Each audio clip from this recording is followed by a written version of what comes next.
Atmosfera në shtëpinë e Big Brotherit ishte e rënduar prej ditësh, por askush nuk e priste që gjithçka do të shpërthente aq shpejt dhe aq fort.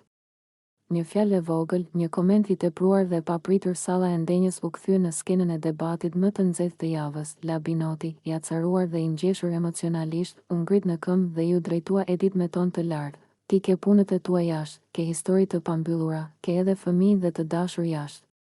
Pse vjen këtu e luan viktimën? Fjalët ranë si bombë në mes të dhomës. Banorët ngritën sytë të gjithë njëkohësisht, disa të habitur, disa të trembur nga toni i tij. Edi ngriti kokën ngadalë. I tronditur nga akuzat dhe ju afrua Labinotit, mos fol gjëra që si di. Mos prek familjen time, asnjëherë. I tha ai me një zë që i dridhej nga nervat dhe shgënjimi, por Labinoti nuk u tërhoq.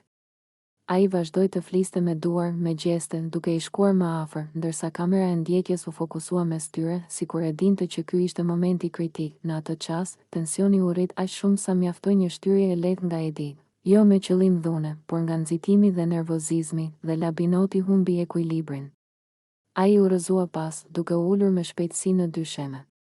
Banorët reaguan menjëherë. Disa vrapuan drejt tij, të tjerë u futën mes tyre për t'i ndarë. Arbana në studio do të kishte thënë, qetësi, banor.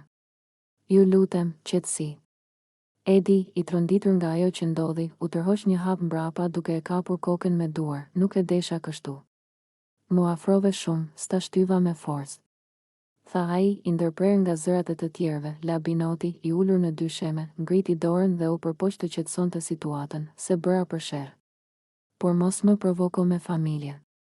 Ndjenja e tensionit mbeti pezull në ajër për minuta të tëra. Banorët u ulën, debati vazhdoi më i qetë, por atmosfera s'ishte më e njëjta. Ishte e qartë për të gjithë se ky moment do të diskutohej gjatë, brenda dhe jashtë shtëpisë.